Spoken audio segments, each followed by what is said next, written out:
working a job, they don't know it, and maybe have like a small side hustle or a small business. They don't know when is that perfect opportunity to get out of it. The perfect time. I feel like timing it too. There's no perfect time, Ryan. Well, I kind of disagree because, so Brittney, maybe you can weigh in a little bit.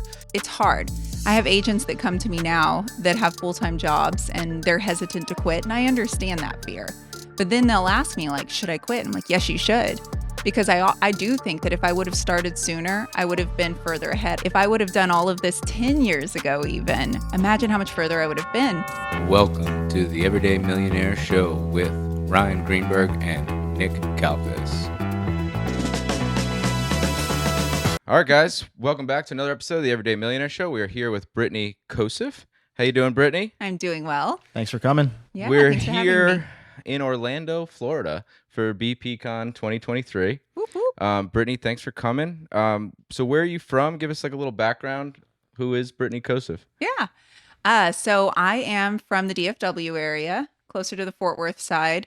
You always start off with like DFW, and then if you gauge what they say, and then you're like, oh, okay, you know DFW. Well, I live in North Richland Hills.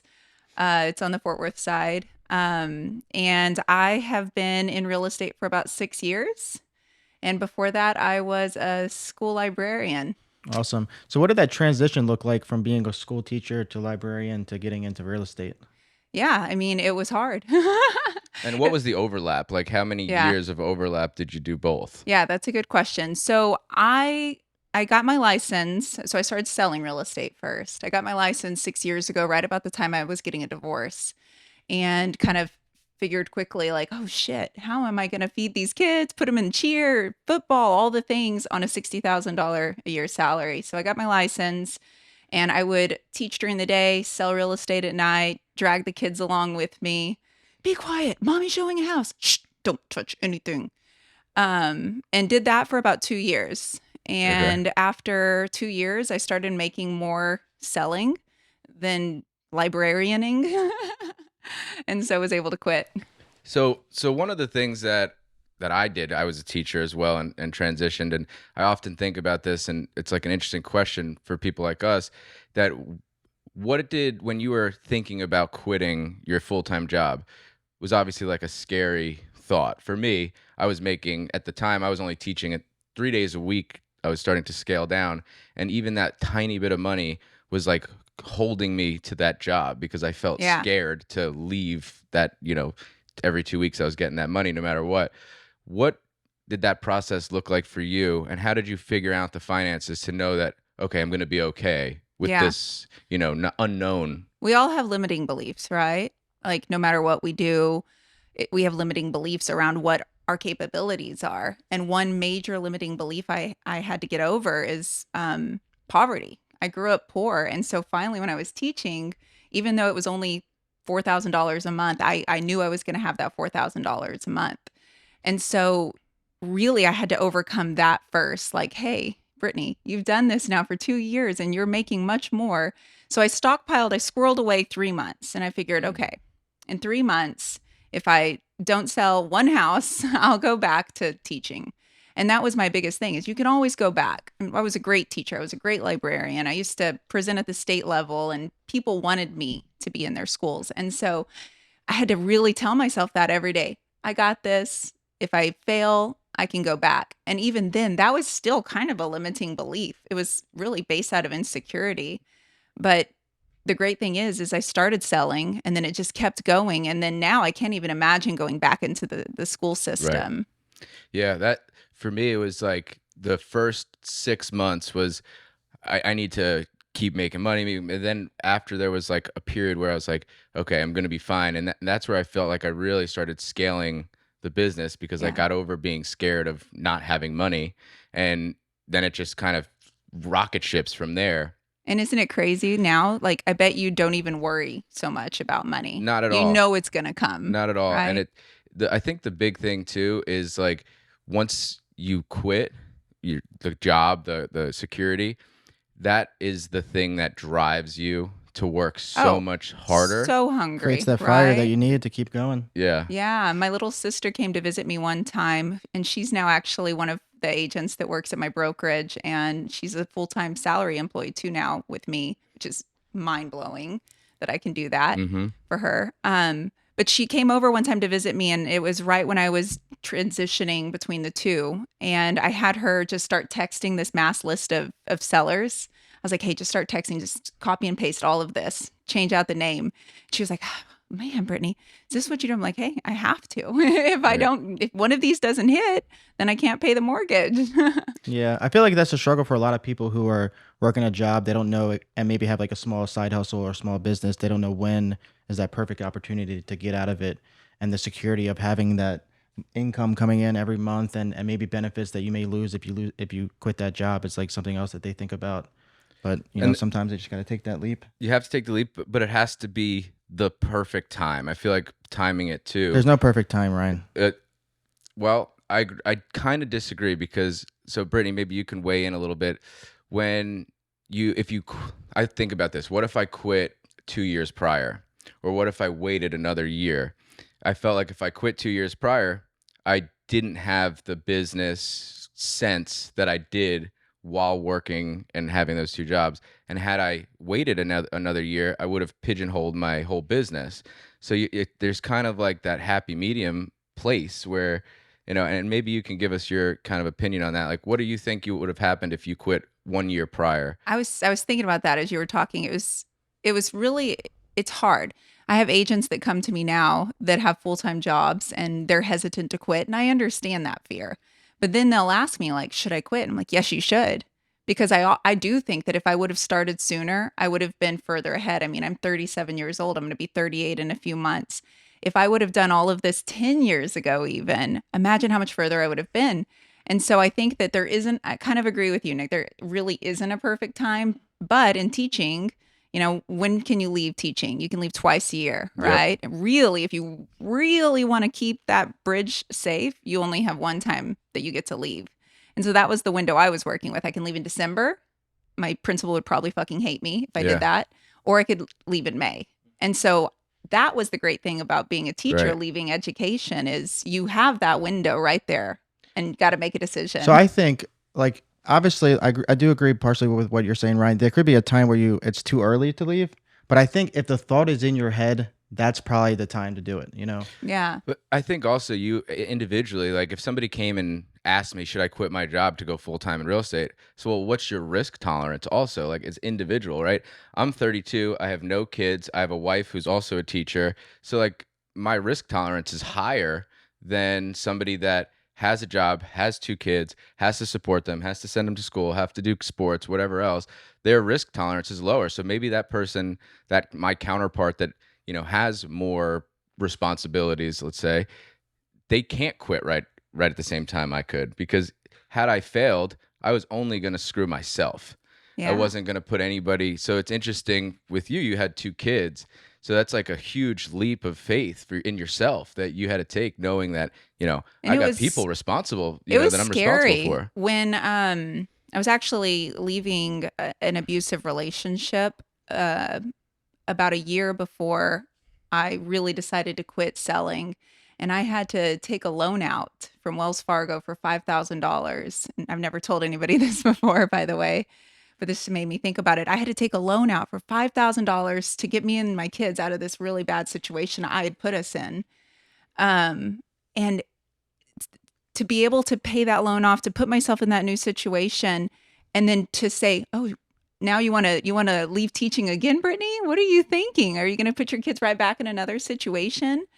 But like I told you guys, I was making $60,000 as a librarian. I made $80,000 that first year selling real estate, right? Like that's pretty fucking huge in my mind. $140,000, what? And just I had to put pen to paper and really see like, okay, if I make X amount of calls a day, if I go to 3 networking events, I do open house every weekend, I know I'm going to be successful. The Magic of Thinking Big. It's a great book. I don't know if you guys have read it. Yeah, I have. Yep. But it's all about, what beliefs are inside your head that really you need to focus on so that you can be successful. Yeah, 'Cause your and thoughts are your I feel like when your back is up biggest against the advantage. wall, it's easy to create that fire that you need to move forward. When I first started my real estate buy and hold business, I didn't have like a construction crew that was like full time in house. I just hired out a GC and worked with them. And then one of the subcontractors reached out to me. He's like, "Hey, I want to be hired full time. Can I work with you full time?" And I was like scared. I was nervous. I'm like, I don't know what to tell you. Like, I don't think I can afford you full time. Like, that's a huge responsibility on my end. And he's like, "Well, if you hire me full time, can you also hire me and my other buddy?" I'm like, "Man, if I don't think I can hire you, what makes you think I can hire both of you?" And I'm like, you know what? I just pulled the trigger, hired them both. And that created a fire under me to help me grow so quickly, because had I not did that, I would, like, in the back of my mind, like, I have to provide for them now. Like, my Yeah. responsibility now is not only to buy houses, but to buy houses to keep them busy. And that really helped me grow. And then, Yeah. The once, same thing happened to me just recently. So I was selling real estate on my own, doing really well, started making even more. The next year I made 250. I'm like, yes, crushing it. And then the next year, I decided to hire my sister-in-law as a TC. She had just quit her job. She had a baby, my nephew, and I decided to hire her. I was like, you know what? I'll train you. I'll teach you what to do. I just need help. And so I hired her on, and I immediately noticed that my time doubled. So then my income doubled even Mhm. more. And in the end of last year, end of 2022, I decided to start a brokerage. And so January of this year, I opened up the doors, and I had my sister-in-law, Alex, who was my TC. I said, hey, I'm going to offer you this position, director of operations, and I'm going to pay you $60,000 a year in salary. And the fact that I was able to give her what I had worked so hard to make as a Mhm. librarian blew my mind. And just last month, I hired my other sister, very family business here, and then another $60,000 salary. And it's scary, right? Like, I have not only employees, but now I have sisters that Yeah. have kids and families. And if I do not perform, if Yep. I do not make this brokerage as successful as it can be, I'll have to put them, back into what they were doing. They'll have to leave. And that is fire, but so Yeah. exciting. let's talk a little bit about the brokerage that you started at the beginning of this year. How did you start it, and what made you start it? So I started it kind of twofold. Number one, I love challenges and I love goals. That's something I saw in myself early on. I was the first person in my family to go to college, and I'm the oldest of seven, by the way. And Whoa. so, first person in my family to go to college, and that was already like, oh man, did that? That's scary. Then I got my master's, and I noticed this pattern. Every couple of years, I needed a change, some sort of growth opportunity, and so for this, it was like, okay, I'm doing great, making great money selling houses. That's when I also discovered Bigger Pockets right about that time. I was telling you guys before the show Mhm. started that I cashed out my TRS, Texas Retirement Teacher Retirement System. My I think I had 25,000 after 10 years of teaching. Cashed that out right when the divorce was going on because I needed to pay bills, and I had nothing to give my kids. So I started buying houses, but I saw that I was being limited within my last brokerage, and nothing against them, but I wanted to sell multifamily, and they were strictly residential Was it a like a brokerage. big brokerage, like one of the No, big very ones? boutique. It wasn't Local. KW or any Okay. of those big ones. It was a boutique, but it was owned by an attorney, right? What And did you learn attorneys from? have to keep themselves safe. So I was talking to Marcus on the way here about this. Like, what did you learn from that broker that you had before, and what like why is it necessary to even have a broker now besides the law being needing a broker's license? Like, what did that person do for you, and now what do you do for yourself that makes it worth it to be a broker? Yeah, they were awesome. There is nothing against that brokerage at all. They were wonderful people. They were great resources. But that was kind of part of it too. Like, man, if they can do this, why can't I? In that Magic of Thinking Big book they were talking about, one of the first things they say to do when you're trying to retrain your brain is look around you, be a people observer. Gosh, if Ryan can do this, he seems Hmm. like a normal guy. He was a teacher, and I don't know much about you, Nick. You'll have to tell me later, but like you look around and you're like, "Ah, these people can do it. Why can't I?" And so I looked at my broker, and as great as he was and wonderful as he was, I thought I could do that too. Plus, I felt a little limited because they were uncomfortable with me selling multi. I ended up selling the multifamily, made the biggest commission of my life, and did a great job on it. But I pushed through their hesitation and just did it. And so I sold that multifamily, and I think it was September, October. And then that was the moment I was like, you know what? I can just do this myself. Why would they be against you selling anything? Yeah, like more realistic. You would think that's more money for them also. Yeah, it's a protection thing, right? Like what you don't know, you don't know. And I could mess something up. I could have a lawsuit filed against us. I understand what they were doing. However, there has to be a time where you learn, Right. right? Well, you did say he's an attorney. I know a lot of attorneys that are really like, Very protective. Yeah. Yeah. That's their Understandably job. so. And Yeah. I understand where they were coming from. But for me, I was limited. And so decided to start my own company. So you're selling multis. Obviously, people that are buying multis are mostly going to be investors. Hmm. In your business now, what percentage of your sales are investor sales versus residential, home buyers? Yeah. And this is funny. I have a Tuesday sales meeting every week with my team. And we just talked about the fact that having a diverse clientele is a protection for you as an agent in this market right now, actually. And or any market. Retail right now is tricky. Investors are tricky. But if you have a mix of flippers, you have a mix of buy and hold, you have a mix of retail people, you're working your sphere, you're getting out there, then you're going to be successful. And so mine is probably 50-50. Okay. Right now I've got a couple of flips listed, a couple of flips under contract for people, and then I've got several first-time home buyers and friends of mine buying and selling. Marcus and I again, we're talking about this before. The investor, like selling to investors is great. I love that way more than selling to a wife and husband who are talking about the kitchen, because my thing is, if I can sell multiple houses to one person, that's less marketing that I have to do. They don't care about the kitchen, they don't care about the bathroom, they only care strictly about the numbers. And even though in our market anyway, when I sell to investors, it's going to be a lower commission typically because we're selling projects that need to be rehabbed or whatever, but I'm going to hit that same person 4 times in a year, Yep. 5 times in a Yeah. year.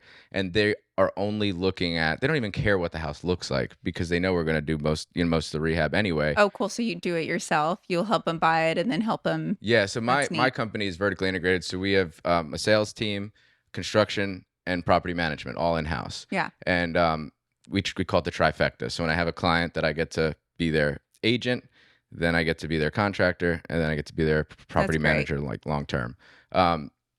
But those people, I get to have less relationships. I don't have to send out as many postcards. So that's why I think right now in this kind of environment, investors are where it's at. If you can find those deals for them, they're going to keep buying. Whereas the residential people are kind of, a lot of them anyway, are sidelining themselves, waiting for rates to drop and whatever else. And the way we look at investing is like, if we're making money, we're going to just keep buying. It doesn't matter. I don't care if it's 9% rates, 12% rates, Right, or 20% sure. rates. It'll just get better later when you can refi. Right, exactly. That's how we look at it as investors. But the retail side of things, people are not, buying as much, and they're thinking too much about those metrics. Maybe, yeah. I mean, but there's always people that need to buy and sell, Yeah. right? Life happens. And so I don't want to limit myself Right. because a retail client typically will make me more. And so if I have my retail people and my investors, then I'm just double dipping there. And what's your marketing strategy look like? And is it the same for your retail versus your investors? No, not really. Like you, my investors, I have limited relationships with, and they can be deeper relationships.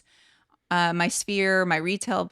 Did I say that wrong? My investors, yeah. My Yeah. retail people, I'm sending out postcards. I'm going to my PTA events and helping out in the schools and just talking to people.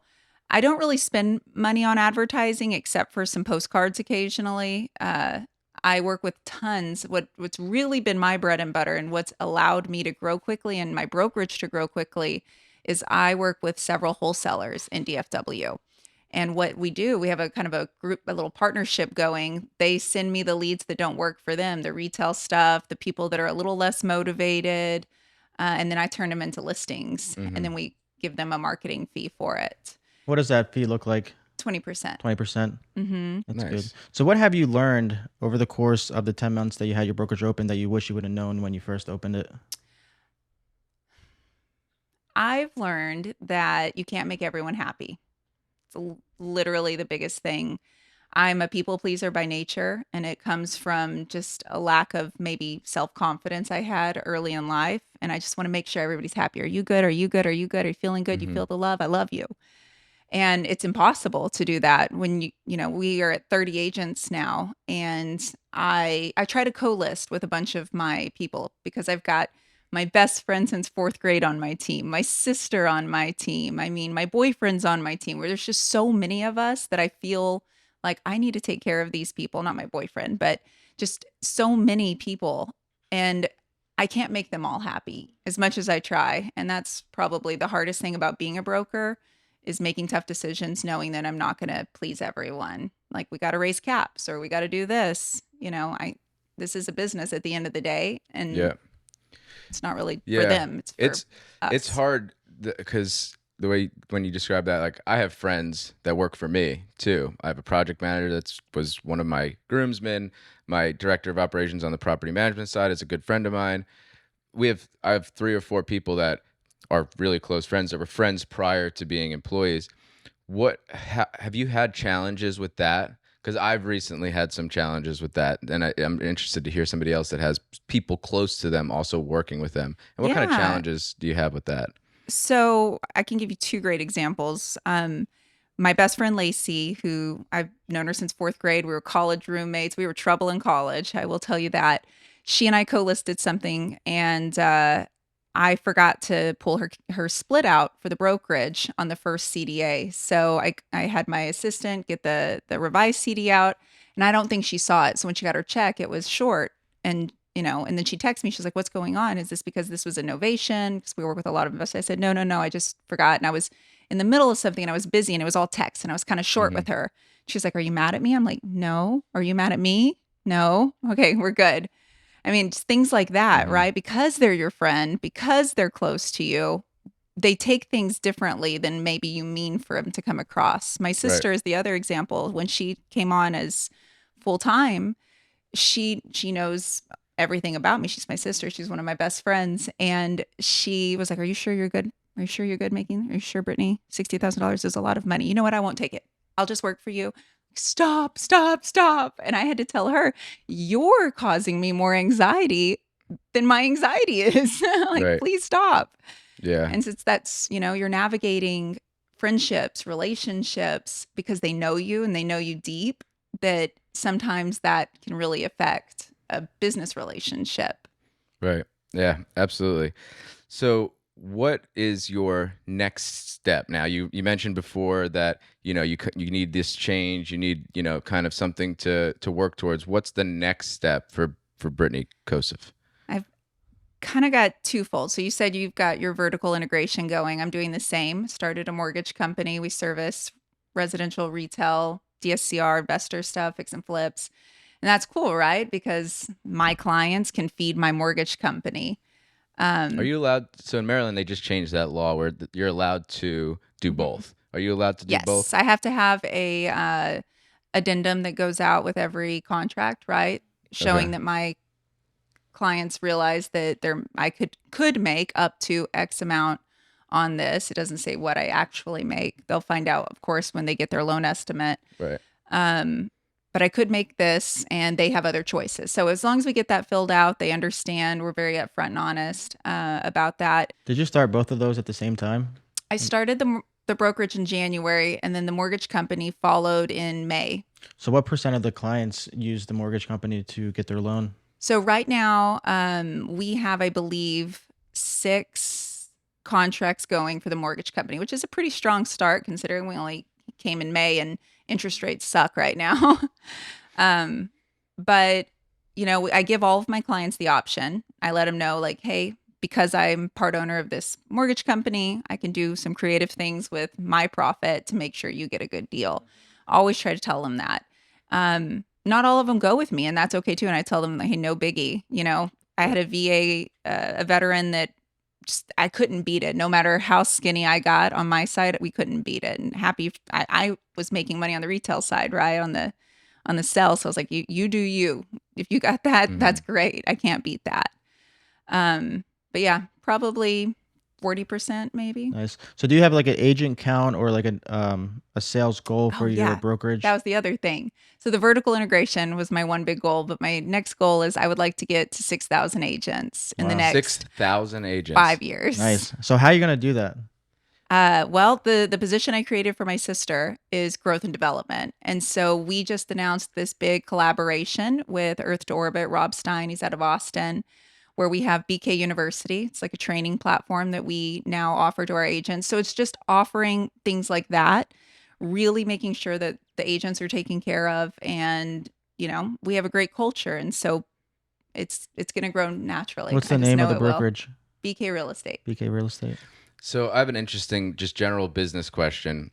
When we built our construction company, most people in our network, they know me as the contractor. It's Ryan Greenberger. It's Tyler, my business partner. They don't necessarily associate that with the business name. So it's a very hard business to sell in the end, because people are they're going to buying me, and I can't sell myself.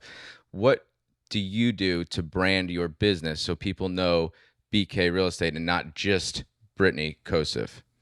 Yeah, I mean that's a great question, and it's probably multifaceted, right? Made sure the logo is great, the website, the front-facing stuff is there, and that everything that we do is the logos with it. But at the end of the day, a lot of people want to work with me, Right. right? Like they want to come and they want to work with me, and so that's why I've started doing more of the co-listings. That way they get me in the group text and I'm doing the buyer consult and helping them out. But, they're working with Lacey or they're working with Bree or Zara or someone else on my team, kind of doing the more of the day-to-day stuff. And it's great. It's a win for everybody because everybody, my girls are making money and my clients are better served than if I was serving them because I'm so torn. hmm So in your business, how important are you? And if you left, how long do you think you could leave for without being there and have your business run for you? I mean, tomorrow is Monday, Mindset Monday at 9 a.m. for my team. And I don't want to miss it. So I'm going to dip out of the keynote in the morning and pop over and do that. Tuesday, same thing. It's the sales meeting. And we kind of had a bit of a drama last week with lawyers involved. And I want to be there for my team. Like I need to be the face of it. One of the other leadership people in the brokerage could do it, but I need to do it because of the drama that happened last week. And so to answer your question, I don't know. Probably it would not be great. It'd be fast falling. Yeah, and I also think because you're in like growth mode that you kind of just Yeah. want to be in the day to day, and you're probably not thinking about like exiting out and having it run on its own. Yeah, absolutely. Like, what is it? The restaurant owners, they learn to bus tables, wash dishes, Right. cook, be a hostess. I mean, I'm in that role right now. I want to know how to do a CDA, even though I'm going to call Alex 5 times while I'm doing it.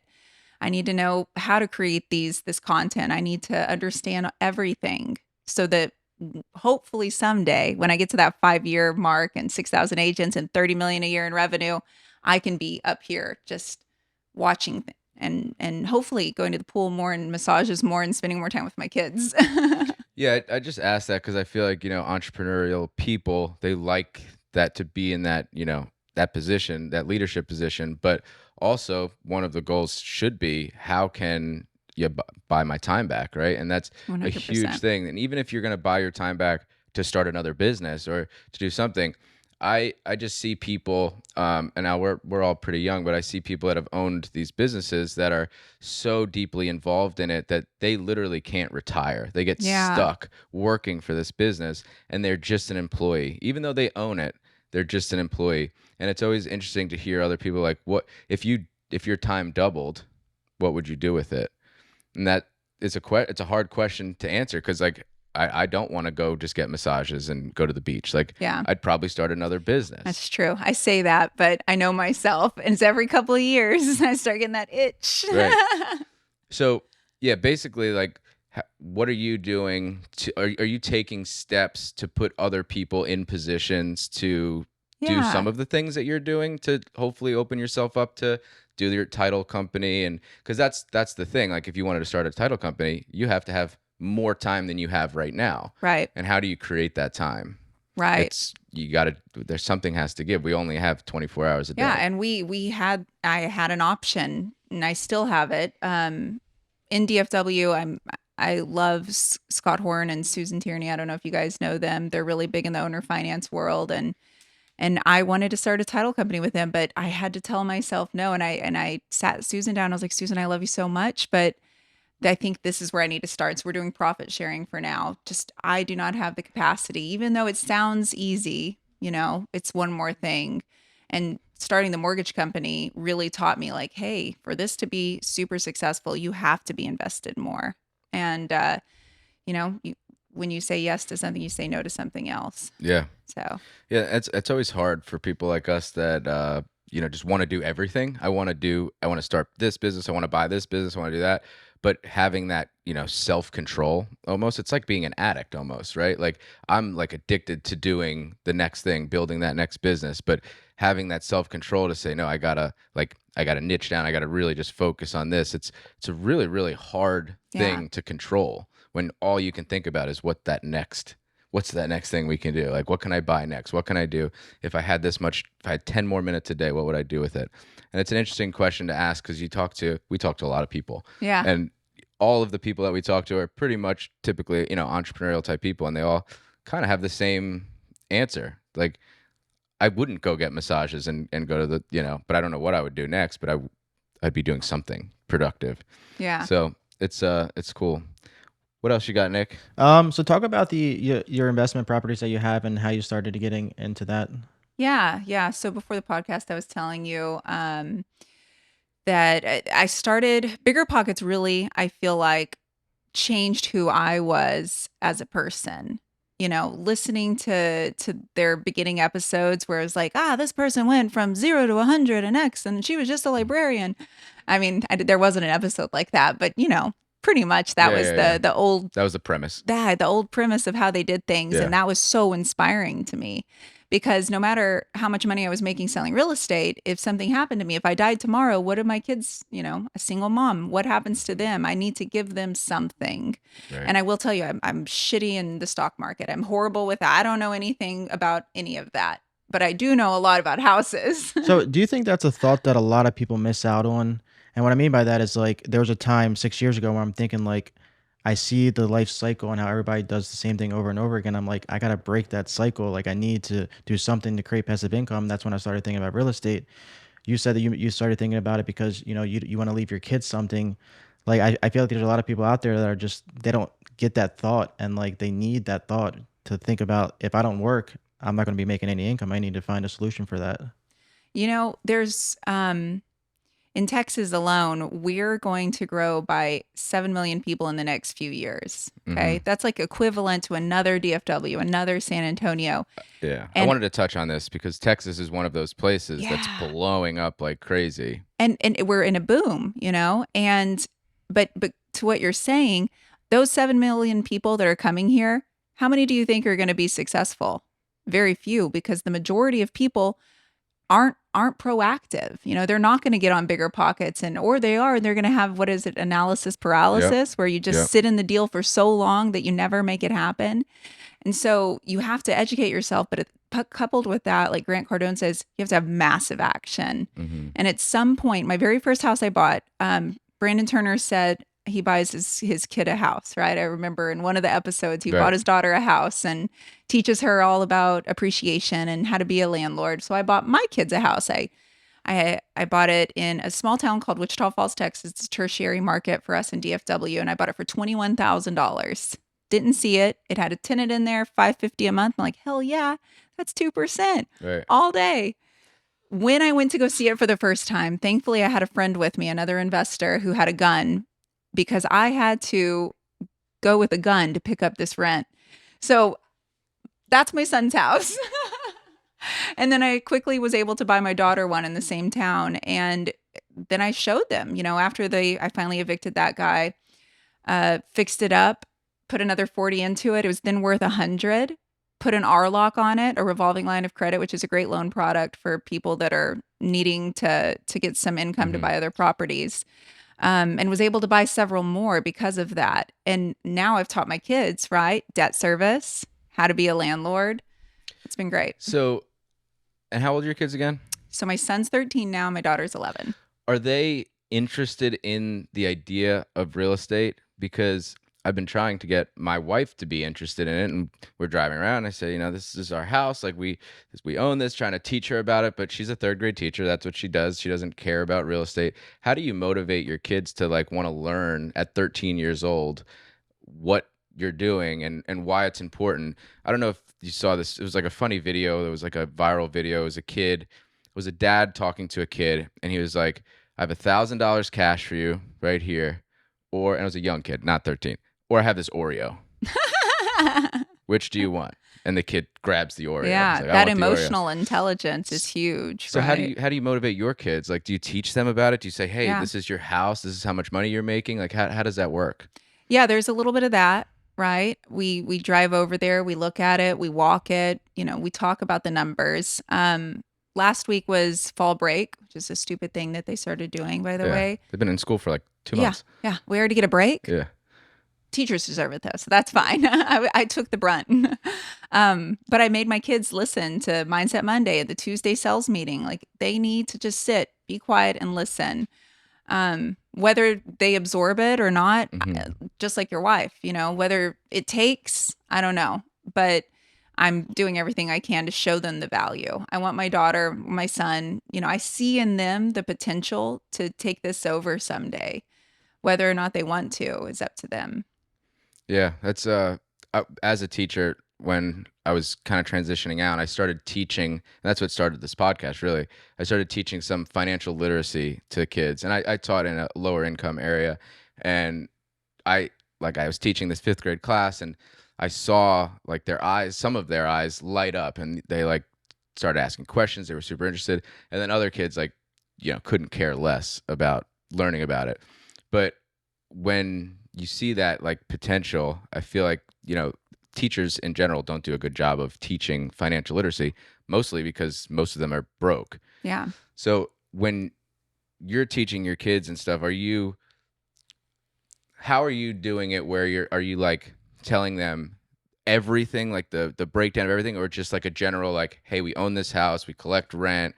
Like how deep are you getting? Well, it's evolved, right? Like I bought the house for my kids 2 years ago, and now they're older, so we can talk more in depth about things. My son is really starting to grasp the idea of a mortgage and what that means, and interest rates and how they fluctuate.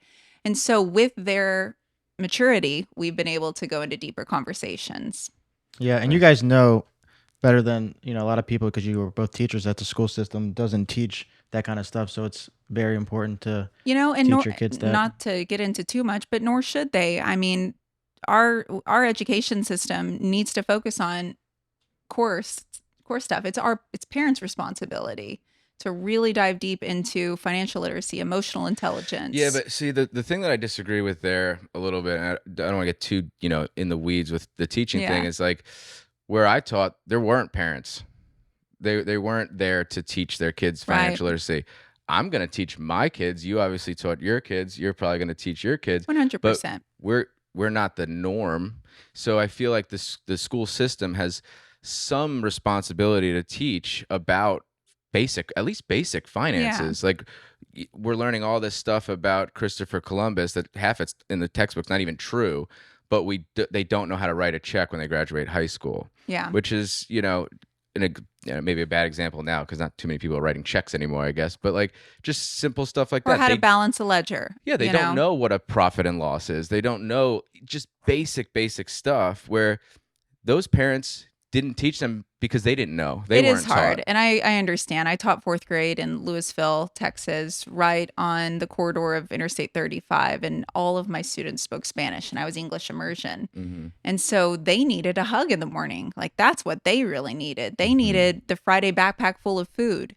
And so there are some basic things you have to do in those kind of environments. But, as a whole, I'm trying to say that we do a poor job sometimes really getting that core stuff taught because we're so worried about their emotional well-being, their, I need to teach the food pyramid and I need to do this, and this. And I understand what you're saying because I was there too. But my kids, I can teach them that. You make sure that they're damn good Right. readers.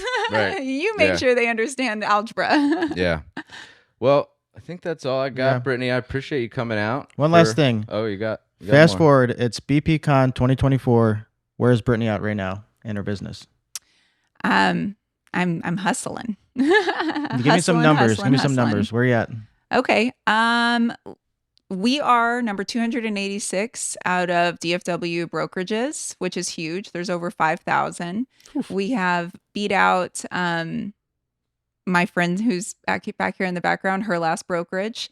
We beat out my last brokerage in numbers and production. Right now, I'm on point to make more than I made last year, which is saying something in a down market. I own 10 doors. And No, how many agents? So no, I'm fast forwarding a year. Oh, a year then from next year now. we have this BPCon podcast. 2024. Oh. You tell me where you're at right now. So in then we can hold you 2024. accountable next Yeah. year. All right, How many guys. agents do you have? What numbers did you hit? All right. I'm going to have 500 agents at least. And we're going to be in the top 10% of brokerages in production-wise in DFW. I also Okay. have offices in San Antonio and Houston, but since I'm based out of DFW, that's kind of been my focus, but that'll be growing too. Let's fucking go. All right. Do it. That's it. Next year, 2024, you better do it. I better write this number down, Yeah. 500. All right, guys. Thank you for listening. Make sure to follow us. Brittany what's your Instagram handle? Brittney.Kosev, and then we have BK Real Estate as well. BK Real Estate, Brittney.Kosev. We will have it in the descriptions. All right, guys.